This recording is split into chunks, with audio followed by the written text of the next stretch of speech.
Il est possible pour un esclave de gagner sa liberté en étant affranchi. Cette liberté n'est pas un droit, mais simplement une possibilité dont il peut bénéficier si le sort est en sa faveur. Il est soumis au bon vouloir de son maître, et c'est ce dernier qui détient ce droit de liberté. Et en attendant ce gain de liberté, l'esclave est soumis à ses devoirs, à savoir satisfaire son maître. À n'importe quel moment, le maître peut abandonner sa propre liberté s'il le souhaite, et à n'importe quel moment, il peut soumettre son esclave ou faire preuve de bienveillance en l'affranchissant. Ce qu'il faut retenir dans tout ceci, c'est que l'esclave ne décide jamais. Même s'il est satisfait de sa liberté quand il est affranchi, même s'il en est fier et qu'il la revendique, il n'est pas responsable de ce droit. Il n'a jamais eu ce droit, on le lui a donné parce qu'on le voulait bien ou parce que ça arrangeait moralement ou matériellement son maître. Mais en aucun cas on ne le lui a donné parce qu'il le méritait en tant qu'être humain. Vous n'en avez certainement pas conscience, mais je viens de vous décrire la paternité. Un homme n'a pas le droit d'être père, il en a le devoir. Une femme en revanche a non seulement ce droit sur elle-même, mais détient aussi ce droit sur le père. L'abandon de paternité est jugé comme une marque de faiblesse ou de lâcheté, et il est illégal. L'abandon de maternité est légal, on dirait d'une femme qui avorte qu'elle n'a pas le choix, qu'elle a forcément une bonne raison, mais ce n'est pas la question. Je ne pense pas qu'un avortement soit un choix aisé, je veux simplement faire comprendre aux féministes que le même dilemme peut concerner les hommes et dans les mêmes proportions. Peut-être que cette femme ne peut pas assumer cet enfant financièrement, mais peut-être que cet homme aussi. Peut-être que cette femme a été violée, mais peut-être que cet homme aussi. Peut-être que cette femme n'est pas assez stable plus généralement pour supporter cet enfant, mais là encore, personne n'est aussi prévenant en ce qui concerne le futur père. Donc non seulement les féministes ne défendent pas les hommes, donc ils ne se battent pas pour l'égalité, mais en plus de ça, ils enfoncent les pères dans les geôles bâties par le patriarcat. Donc ils se battent bel et bien contre l'égalité. Que les choses soient claires, il ne s'agit pas d'un débat sur l'avortement. Il ne s'agit ni de remettre en question ce droit, ni de prétendre le donner au père. Il ne s'agit pas de dire ce qui est bien, juste ou moral, mais de montrer le déséquilibre. Un homme ne peut être père uniquement si la mère le veut bien. Le désir de la mère surpasse celui du père, donc si elle veut garder l'enfant ou pas, elle est la seule à pouvoir décider, que ce soit pour avorter ou accoucher sous X.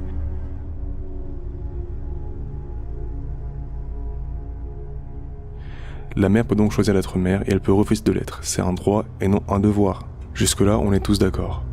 En revanche, l'homme peut être père uniquement si la mère le veut bien, dans le sens où il ne peut forcer la femme à rester enceinte par exemple, son corps, son choix, admettons, mais aussi s'il ne veut pas assumer sa paternité, là encore, il n'en a pas le droit. Il n'est pas celui qui décide, il n'a pas le droit d'abandonner sa paternité. Et si la mère le souhaite, elle peut le forcer à l'assumer. Si on force quelqu'un à faire une chose, alors cette chose ne représente pas un droit, mais un devoir. Les seules fois où le père est satisfait correspondent en fait aux fois où ses aspirations sont en accord avec celles de la mère. Tout comme l'esclave qui gagne sa liberté. Il ne la gagne pas parce qu'il est humain et qu'il mérite ce droit, mais parce que c'est en accord avec les aspirations de son maître. Si la paternité était un droit, comme la maternité est un droit, alors les pères pourraient refuser d'être pères, comme les mères peuvent déjà le faire. Il ne s'agit pas de forcer les femmes à avorter, mais que si le père ne veut pas de cet enfant, alors il devrait avoir le droit de le lui dire, et la mère doit faire son choix d'avorter ou pas, et d'accoucher en sous X ou pas, en fonction de ce choix du père. Si elle veut l'assumer seule, qu'elle le fasse. Et à ce moment-là seulement, la paternité deviendra un droit, et l'égalité sera atteinte. Que les choses soient claires, je ne défends pas le droit des pères à abandonner leur paternité, ni ne défends l'idée que la parentalité est un devoir. Mais simplement que si on donne ce droit à l'un, on doit le donner à l'autre, ou alors il faut le justifier, et non l'ignorer tout en prétendant que le privilégié, à savoir celui qui a des droits et non de devoirs, est celui qui est opprimé. Si l'état actuel des choses est juste selon les féministes, ça veut juste dire que les femmes ne sont pas capables de supporter leurs droits, alors que les hommes doivent supporter leurs devoirs en silence. Ça en dit long sur la misogynie des féministes. Généralement, quand je parle de ça, on me répond que le bonheur de l'enfant doit prévaloir, et que c'est pour ça que les pères n'ont pas le droit d'abandonner leur enfant. Soit, pourquoi pas, mais en quoi l'avortement fait-il prévaloir le bonheur de l'enfant ? Et en quoi autoriser et accompagner les mères à abandonner leurs enfants fait-il prévaloir le bonheur de l'enfant ? Jamais on ne fait prévaloir le bonheur de l'enfant, mais c'est plutôt celui de la mère. Ensuite vient celui de l'enfant, dans un deuxième temps seulement. Et celui de père, lui, n'est jamais pris en compte, tout simplement. Le père est satisfait uniquement quand ses aspirations correspondent à celles de la femme.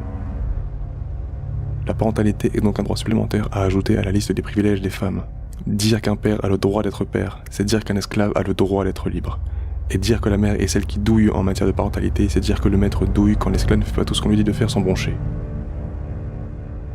Par exemple, vous avez un enfant, vous savez bien qui est le père, mais le monsieur n'a pas reconnu l'enfant, et vous voudriez, vous, que l'enfant soit reconnu. Oui. Vous allez donc faire une demande de test de paternité au tribunal, et on va dire au monsieur d'aller faire le test. Et si le monsieur refuse d'aller faire le test parce qu'il veut surtout pas qu'on le reconnaisse, eh bien la loi dit que le tribunal en tire toutes les conséquences. Alors ça veut dire quoi? Ça veut dire que dirait comme père? Oui, en fait, le tribunal n'a pas besoin d'un test ADN pour décider qui est le père. Alors, donc, le tribunal a simplement besoin d'avoir un dossier qui lui paraît suffisant.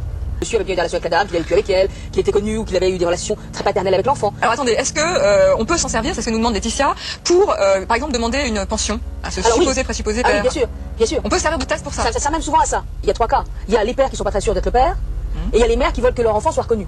Et puis il y a celles qui sont plus dans les délais pour que l'enfant soit reconnu, mais qui veulent une pension. Ça s'appelle très joliment l'action à fin de subside.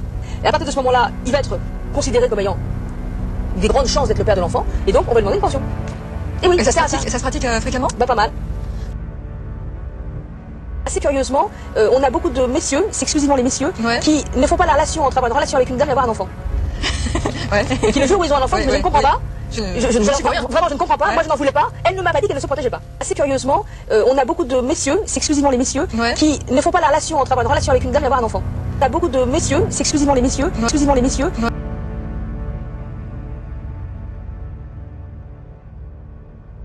Un homme peut se voir refuser une paternité qu'il désire si sa compagne désire accoucher sous X, et à l'inverse se voir imposer une paternité alors qu'il ne l'a absolument pas souhaité, qu'il ne l'a absolument pas désiré. Avec préservatif, voilà. Préservatif. Bah oui, préservatif. Les hommes.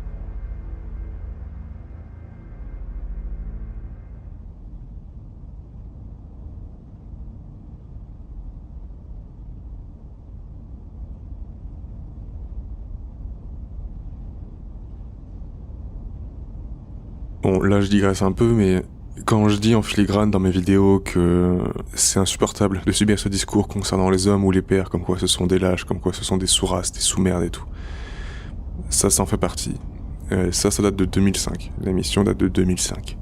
On rabaisse les hommes alors que, dans beaucoup de cas, où il y a du mensonge tout simplement de la part de la nana, qui récupère la capote ou ce genre de choses-là, ou qui ment sur sa contraception. Mais il y a aussi un autre truc, c'est tout simplement l'espèce de chantage affectif que la femme peut faire. Du genre, elle préfère ne pas mettre de capote, et si malgré tout le gars insiste pour en mettre une, elle va lui dire que c'est parce qu'il l'aime pas, ou c'est parce qu'il lui fait pas confiance, ou ce genre de choses-là. Et arrivé à ce stade-là, quand le gars couche avec la nana, c'est pas tant par plaisir, mais c'est plus parce qu'il se sent obligé. Parce que si déjà la meuf prend mal le fait qu'il ne veuille pas mettre de capote, alors s'il finit carrément par refuser de coucher avec elle, il sait très bien que ça va mal tourner. Et encore une fois, un homme ne peut pas se défendre face à une femme, que ce soit physiquement ou moralement. Et la loi leur répond, un peu abruptement, que chaque être humain est adulte et doit se protéger lui-même. Et que donc s'ils ont fait un enfant par défaut de protection, ils assument.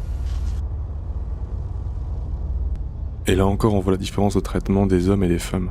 Les hommes sont traités comme des adultes. Ils ont fait des choses et ils les assument, mais pas les femmes. L'avortement est inconditionnel. L'accouchement sous X aussi.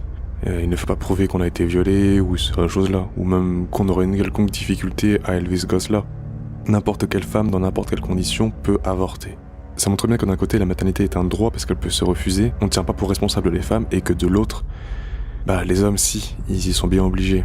Et le pire, c'est que c'est clairement misandre. Et ça opprime littéralement les hommes, et uniquement les hommes. Et pourtant, je suis sûr et certain que les féministes vont arriver à me déblatérer leur logorée habituel. Comme quoi ça opprimerait en fait les femmes parce que ça les rabaisse et tout. Je fais oui, ça les rabaisse, mais c'est les féministes qui les rabaissent. C'est les féministes qui se battent pour les droits des femmes, et uniquement pour les droits des femmes. C'est aussi ça qui montre à quel point le féminisme est inconsistant. Ils peuvent pas se battre uniquement pour les droits des femmes, et en même temps prétendre que les femmes sont les égales des hommes. D'accord, voilà. Ok. Est-ce qu'on peut se servir de ce test de paternité dans le cas d'un divorce pour faute grave? Alors ça, c'est un mari qui a un doute. Alors apparemment, c'est terrible sur la dame, et ça remet même en cause l'enfant. Bien sûr. Si on a la preuve que l'enfant n'est pas le sien, bien sûr qu'on peut s'en servir. Bien sûr qu'on peut s'en servir. Simplement, comme vous le disiez, il faut être raisonnable. Il faut quand même se rendre compte de ce que sont les choses. Des dégâts psychologiques sur l'enfant. Il faut aussi savoir une chose. Attention, en France, le fait d'être comporté comme le père pendant de nombreuses années peut être suffisant pour être reconnu comme le père, même si on ne l'est pas.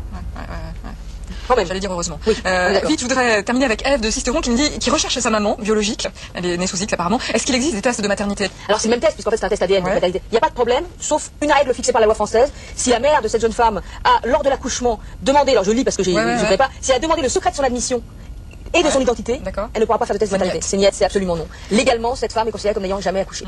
C'est difficile pour ses enfants. Merci beaucoup, Brigitte. Donc pour résumer à quel point les mères l'ont mauvaise par rapport au père en termes de parentalité, une femme qui accouche peut être considérée comme n'ayant jamais accouché, voilà. Par contre, un père qui lui n'a jamais enfanté qui que ce soit, c'est bon, ça peut être le père. Techniquement, même un homme puceau, mais qui s'est comporté de manière paternelle avec un gosse, peut être considéré comme le père de l'enfant. Enfin, je sais pas si vous vous rendez compte à quel point le féminisme tient de la religion, là. Un enfant qui naît sans mère et un homme puceau qui enfante quelqu'un. Qui ose encore parler d'égalité après ça?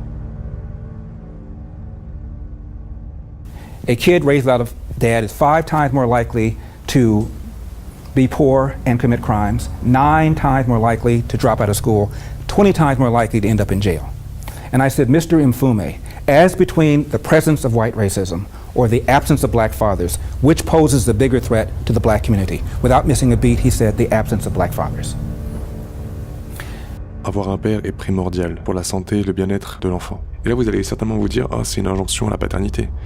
Sauf que non, c'est pas le cas. Cet extrait est à destination des femmes. Toutes les cartes sont dans votre main. Et si vous voulez vraiment prioriser le bonheur de votre enfant, et pas le vôtre, et en ayant à tout prix un gosse, et tout en sachant que le père de l'enfant ne veut pas de cet enfant, alors le seul choix logique, c'est l'avortement. Si ce que vous voulez, c'est vraiment prioriser son bonheur et son bien-être, le seul choix logique, c'est l'avortement. Pas pour vous, mais pour lui, pour le gosse. Et là, le pire, c'est que rien que le fait que je dise ça, que je demande aux femmes de prendre leurs responsabilités, rien que pour ça, je sais très bien qu'on va dire que je suis méchant envers les femmes ou ce genre de choses-là, alors que non. Je traite les femmes comme on traite les hommes. Bienvenue dans notre monde, parce que là, ce que je vous demande de faire, c'est ce que subissent les hommes constamment.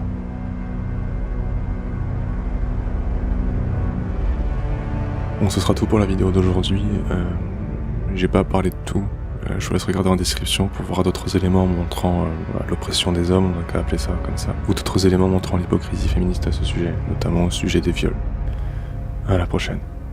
Vous savez ce que me disait un patient à qui il est arrivé une histoire comme ça, il a eu une petite amourette avec une jeune femme qui a duré 2-3 mois et il s'est vu assigné en paternité. Il dit j'ai le sentiment d'avoir été violé. Je trouve que Mais oui, c'est très lourd pour un homme de se voir.